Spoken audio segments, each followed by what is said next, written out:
it is time for Talk to Me Tuesday on October 13th, 2020. I've been busy this week working on my class preparations. I have my class listed on the Virtual Quilt Show, their site.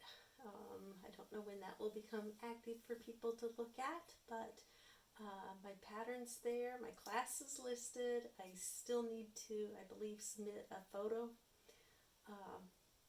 for my profile for that, but I've been making progress with all of that, which is good.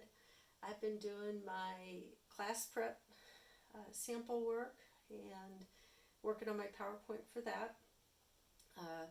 Have completed some more Ohio Stars. These are real scrappy ones.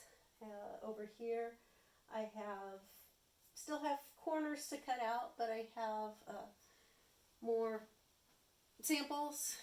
With that, I have my class step-by-step, cut your squares, so you have your contrast fabric, your star points, and your background fabric, and then you'll sew those together. Well, draw a line down the middle, corner to corner, and then you sew 1/4 inch from that line on both sides, and you should end up with a piece like so. So there would be a half square triangle, and on the other side a second one, and then when you do the same with your star points with your contrast piece, and I've stitched this with red thread so that hopefully that shows up so people can see that when I'm showing. You want to press your seams to the point side, that way when you move on you can nest them together.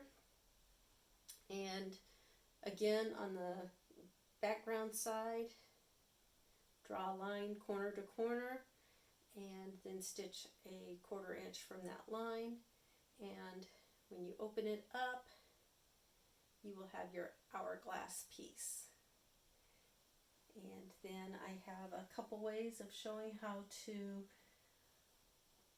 trim those down to the correct size. I wrote my patterns that the hourglass sizes would be larger than what the block should be, or the sub block. That way you can trim down and get a nice hourglass. And I have put this class as a beginner class, and so one of the things I want to do is show how to mark with your ruler. If you don't have a square up ruler, or a ruler that you use for squaring up, there are several out there. I have my favorite, which I have in 2 different sizes. I have it as a 6.5 inch square and a 9.5 inch square. And I use the 9.5 only when I'm using larger blocks, but I do use it. I also most of the time use the 6.5 with the hourglass. But with your regular ruler, if you have a 45-degree line on that ruler, you can square up your blocks. And so that's what I'm also going to show in my class.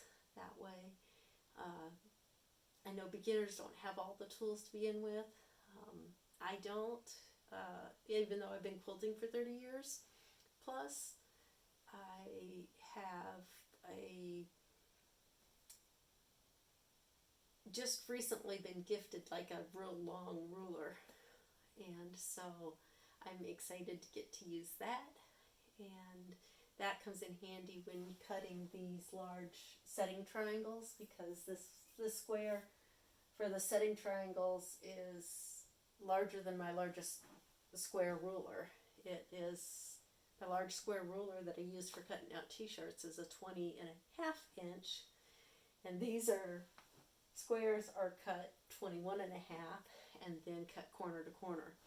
So in my class I'm also going to show how to measure that out and draw it on your fabric and cut it out so that people can have nice large setting triangles. And then when we go on to,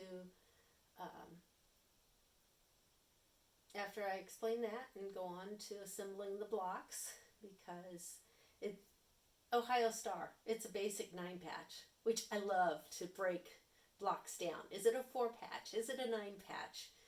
What makes up the subcomponents of a block? And so with that, I will have probably the layout of a block. I don't know if all my pieces are trimmed. I should have a set that's all trimmed, but I will, for class, don't know if these will stay. Nope, they're not. So anyway, sew your blocks together into rows, and then after you sew your rows together, and I have one example here that has the 3 blocks of your 9-patch sewn together, and I sewed them so that they stay connected. So if you're afraid you're going to get this turned around and end up with your background up against your center block, this is one way to sew your blocks so that they are connected and stay connected. And that also works well when you're doing a larger quilt and you want to make sure they stay in the correct order. Just sew the row straight down and keep them together. And when you sew those together, then you end up with your block. So, like I said, I've been busy making Ohio Stars, and I love this color combination for this one. So and I have a lot of that fabric, so that's why I'm using it for my demo pieces. Another thing that I've been working on is I have one more of my Quilt As You Go. This one I did a little bit more quilting on. I did some ruler work and then some free motion quilting, and I did wave ruler work going out on the red. I haven't done anything in the white yet, but I want to keep the white kind of white. So if I do some quilting in that white section, I'll probably change to white thread. But yeah, I'm getting a few more blocks, so it'll be fun to put that together eventually. But I still have a stack of squares with batting, just waiting to be sewn up. So another project that I'm working on is a quilt repair. And let's see if I can find, this quilt had a tear. I don't know if you can see this. I'm kind of working in the blind because for some reason my phone didn't want to turn around so I could see what was going on. And so it is recording. I'm looking at the camera, but I don't know where I'm at, if I'm in the middle or what. First take, I was not, you just saw my chin maybe. So anyway, and I haven't recruited my cameraman to come down and help me. Maybe I'll have to do that sometime. But I've hand quilted this piece on, and now I'm just blind stitching the patch on. I will redo the binding, which this binding, it's an old quilt, but they just brought the back up over the top at the back and folded it in and folded it under and just hand stitched it down. So there's also another spot on this quilt. I love this quilt, and the hand quilting is gorgeous. What happened to the piece? Here it is. This spot right here, there's a hole here, so I have gone through my reproduction fabrics, and I think this one, which I just recently was gifted to me, I guess you could say gifted. It was put out on the free table at Quilt Guild when we met, and I picked up all the vintage 30s reproduction prints, and I'm glad I did because I'm getting to use some of them. And so I need to just look this over, see if there's any other spots that have a hole like that, and nice quilt. And so that is all I have for today. It's time to go sew, and we will see you